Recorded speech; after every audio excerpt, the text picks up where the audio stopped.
ভূপেন হাজৰিকাই কৈছে এই মৃত্যু অপৰাজয় বা আমি এইটো কওঁ যে এটা জীৱন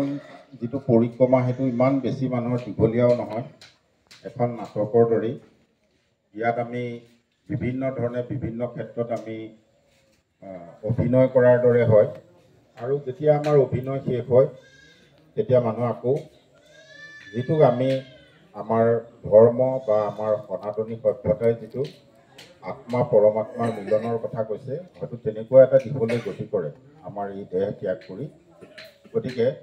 আমি আশা ৰাখিছোঁ যে তেখেতে যিখিনি কৰ্ম কৰিলে সেই কৰ্মৰ যোগেদি তেখেতৰ আত্মাই চিৰশান্তি লাভ কৰিব আৰু আজিৰ এই বিশেষ মুহূৰ্তটোত আমি ইয়াত যিসকল সমবেত হৈছোঁ সকলোৱে আমি প্ৰাৰ্থনা জনাইছোঁ ভূপেশ্বৰ হাজৰিকা ছাৰ মানে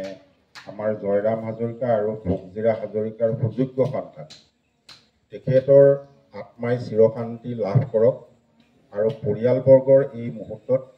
মই শোকসন্তপ্ত পৰিয়ালবৰ্গলৈও সমবেদনা জ্ঞাপন কৰি আৰু যিটো কাৰ্যসূচীৰ বাবে মোক নিমন্ত্ৰণ জনোৱা হৈছিলে মই আনুষ্ঠানিকভাৱে এই পুথিখন উন্মোচন কৰিবৰ বাবে মই অগ্ৰসৰ হ'ব বিচাৰিছোঁ ধন্যবাদ ধন্যবাদ জনাইছোঁ ছাৰক ছাৰৰ বহুমূলীয়া সময় আমাৰ মাজত আহি দি যি উপকাৰ কৰিছে আমি ছাৰৰ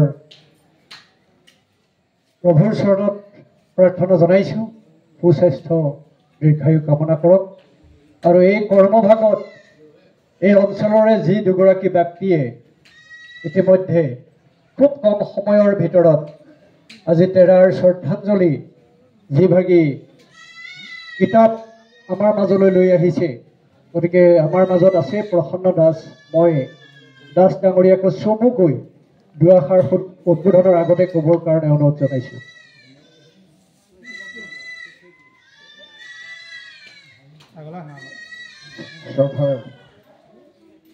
আজি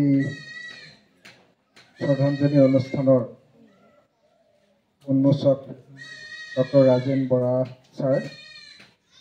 সন্মানীয় আমাৰ মেৰাগড় নাৰায়ণদেৱ উচ্চতৰ মাধ্যমিক বিদ্যালয়ৰ অৱসৰপ্ৰাপ্ত অধ্যক্ষ শশীধৰ দাস ডাঙৰীয়া আৰু আমাৰ আজিৰ সমাজৰ শ্ৰদ্ধাৰ গাঁওবুঢ়াসকল আৰু আমাৰ সমাজৰ বিষয়ববীয়াসকল শ্ৰদ্ধাৰ ভকত বৈষ্ণৱসকল আমাৰ অতিকৈ মৰমৰ আমাৰ এই ঘৰখনি যিখন ঘৰত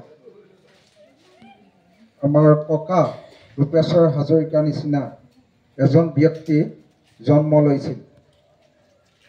এই আপাতে আমি ক'ব লাগিব আমাৰ অঞ্চলৰ গুৰিধৰতা বুলি ক'লে তেখেতক সকলোৱে শ্ৰদ্ধাৰে স্মৰণ কৰিব লাগিব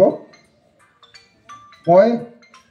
আমাৰ দেউতাৰ লগত তেখেত একেলগে শৰণ লোৱাৰ কাৰণে মই সৰুৰ পৰাই তেখেতক পাই আহিছিলোঁ মোৰ ককা হিচাপে পাই আহিছিলোঁ তেখেতৰ যিবিলাক বাণী আছিলে মই মোৰ এটা টপিকত লিখিছোঁ বাৰু সেই বাণীবিলাক আমাৰ যদি উঠি অহা চামে সোঁৱৰণ কৰে তেতিয়া আমাৰ সমাজখন শিক্ষাৰ দিশত আৰু বিভিন্ন ধৰণৰ সংস্কাৰী দিশত আগবঢ়াই লৈ যাব পাৰিব আৰু মই সেইকাৰণে মোৰ নিজৰ টপিকটো প্ৰথম নামটোৱে দিছোঁ মই সমাজ সংস্কাৰক হিচাপে আৰু সেইজনৰ ব্যক্তিৰ অকণমান সান্নিধ্য লাভ কৰাৰ কাৰণে আজি আমি দুই এটা কথা কিতাপ আকাৰে লিখিবলৈ সক্ষম হৈছোঁ আৰু তেখেতক সৰুৰ পৰাই পাই আহিছিলোঁ তেখেতে আমাৰ অঞ্চলটোৰ বিভিন্ন মেল মিটিঙত থাকি যিখিনি কাম কৰি গৈছে আমাৰ অঞ্চলৰ সাংগঠনিক দিশত আমাৰ শিক্ষা অনুষ্ঠান বৌদ্ধিক দিশত সাংস্কৃতিক দিশত যিবিলাক কাম কৰি গৈছে